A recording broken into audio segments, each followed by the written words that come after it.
Hey losers, I'm Coral. Welcome back to my channel. I'm here today with something a little bit different.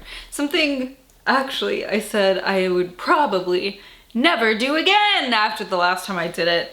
But it's going to be a little bit different this time. I was actually inspired by Elizabeth Sagewood. I'll leave a link to her channel. Check her videos out. She's awesome. She reads a lot of horror, vintage horror, and she's been doing these little like book tours, but they're small snippets instead of huge, long, hours long videos like I did in the past, where I spent, oh my gosh, so long filming and editing a bookshelf tour.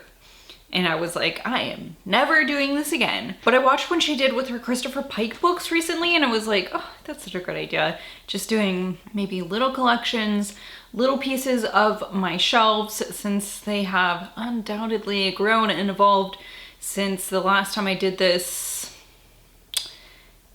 At least 2 years ago, maybe pushing 3 at this point. And you know what? Smaller might be easier for people to watch as well. And then I don't have to film it all at once. I don't have to edit it all at once. I'm going to start out with my Goosebumps collection, as you might be able to tell from my thumbnail photo and from the title of this video. So come on over and we'll take a look. Reader beware, you're in for a scare. This is the shelf that my Goosebump books live on. Let me get it cleared off and then we can go through them. I do not have oh gosh, I don't even know how many there are. 60 something? I can't remember, but I do have quite a few. I don't even know how many I have, but I have the first issue. Welcome to the Dead House. Of course, these are all by R.L. Stine. Welcome to the Dead House. The tagline is, "It will just kill you. Stay out of the basement. Something's waiting in the dark." Number 3, Monster Blood. It's a monster blood drive.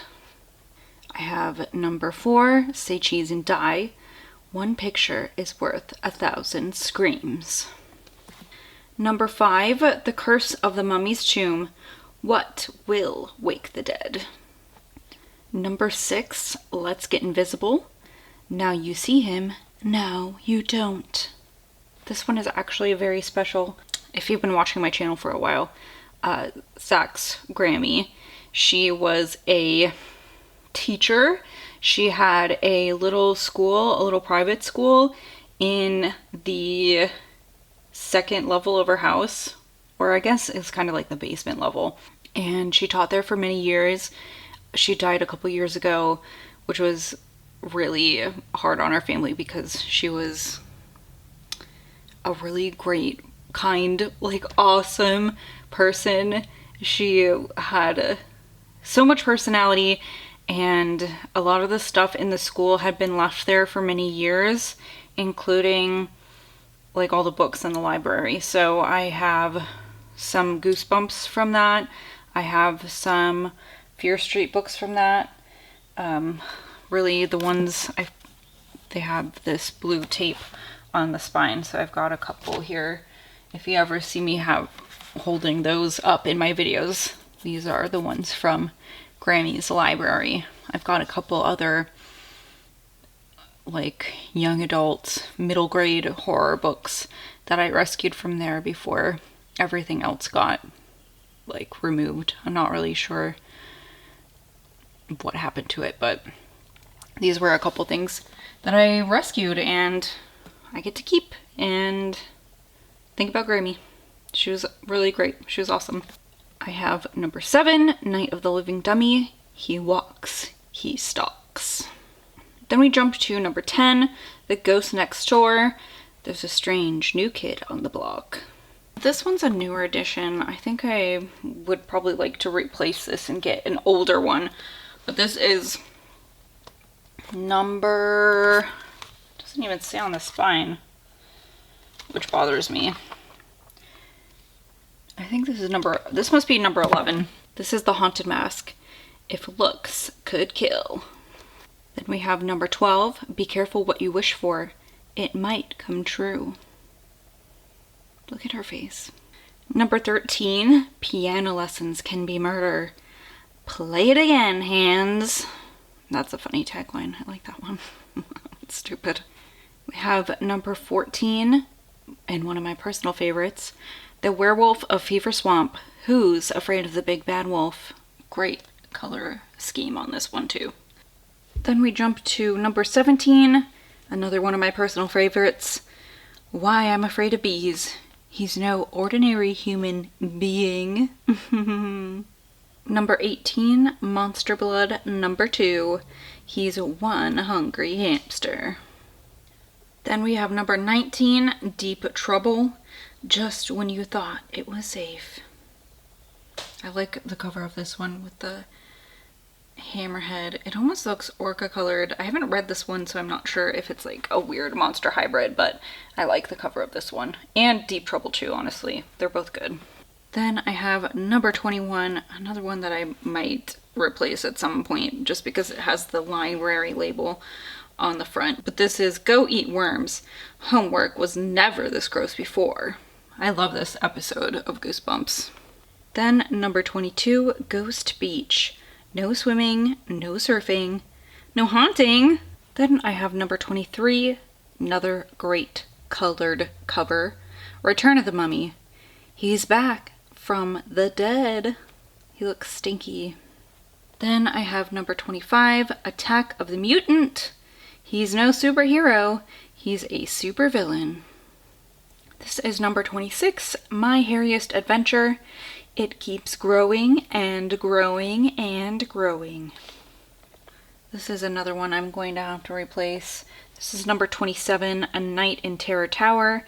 It's going to be a L-O-N-G night. Then we have number 28, The Cuckoo Clock of Doom. Keep your eye on the birdie. And number 30, another favorite of mine, It Came from Beneath the Sink. It's warm, it's breathing, and it doesn't do the dishes. This is number 35. This one also came from Grammy's library. A Shocker on Shock Street. It's a real dead end. Then we have number 37, The Headless Ghost. Major headache. And then this one is the first one I think I have where they advertise for the TV show on the cover. Then we have number 40, Night of the Living Dummy 3. I'm missing number 2. Every dummy has his day and his night. I'm missing the Goosebumps trading cards inside, but I can forgive because what I do have is a Goosebumps bookmark. It says, a reading is a scream, and something I love about these books is someone wrote on this note card, Goosebumps, Night of the Living Dummy 3. When did they write this? 4/2, what's the date on that? I don't know. It almost looks like it says, I don't know if you can read that. It almost looks like it says 32, but that can't be. But anyway, so it's a pretty cool piece of treasure that I found in this used book, so I can forgive that the trading cards are not inside. Then we have number 41, Bad Hair Day. He's no Easter Bunny. Number 42, another favorite of mine, Egg Monsters from Mars. They're no yolk, but they are punny. Then I have number 47, Legend of the Lost Legend, Finders Keepers. Then we jump to number 50, Calling All Creeps. And here we go, you can join the all-new Goosebumps fan club, which I think actually it said that on Legends of the Lost Legend too. This one also advertises for the Goosebumps trading cards. Oh my god, and there are some! Hell motherfucking yeah, look at that. Oh, I don't want to bust them open, but that's pretty cool. Okay, I didn't even know that those were in there. I should have checked. So, look at that. Goosebumps trading cards are indeed inside. That's cool. Then I have number 56, The Curse of Camp Cold Lake. Last one in is a rotten ghost. Ew. gross. Then another favorite cover, at least. I haven't read this one, but this is number 58, Deep Trouble 2. Something's fishy again. And the last of my original Goosebumps, this is number 59, The Haunted School. They're watching you learn the hard way. Then I also have 2 of the Give Yourself Goosebumps books, which are the Goosebump books that are Choose Your Own Adventure. I actually read this one recently. Very fun. In this one you can choose from over 20 different scary endings. So this is the first one, Escape from the Carnival of Horrors. These are really fun because they have this really sweet holographic, very 80s, 90s holographic cover. And then I have the second one as well, TikTok, You're Dead. That is my Goosebumps collection. I kind of had forgotten that I had some from Grammy's school in there. I remembered that I had some like other YA or middle grade stuff, and I knew that I had some Fear Street books, but I forgot that there were a couple Goosebumps books in there, so that was kind of a nice surprise. But anyway, let me know, what should I do next? I don't know when I'll do this next, but hopefully sometime soon.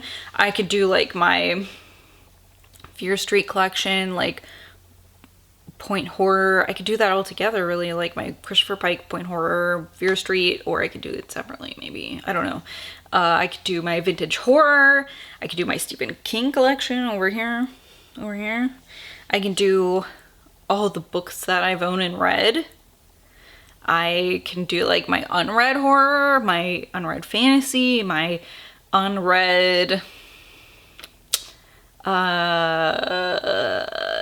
nonfiction. Let me know. Let me know what you're interested in. I mean, otherwise I'll just do it as I want to do it. But I've got like graphic novels, manga. So, you know, if you're looking forward to seeing anything specific, let me know. Otherwise, I'll just kind of do it as I want to do it. Anyway, thank you so much for watching. I will see you guys later. Goodbye.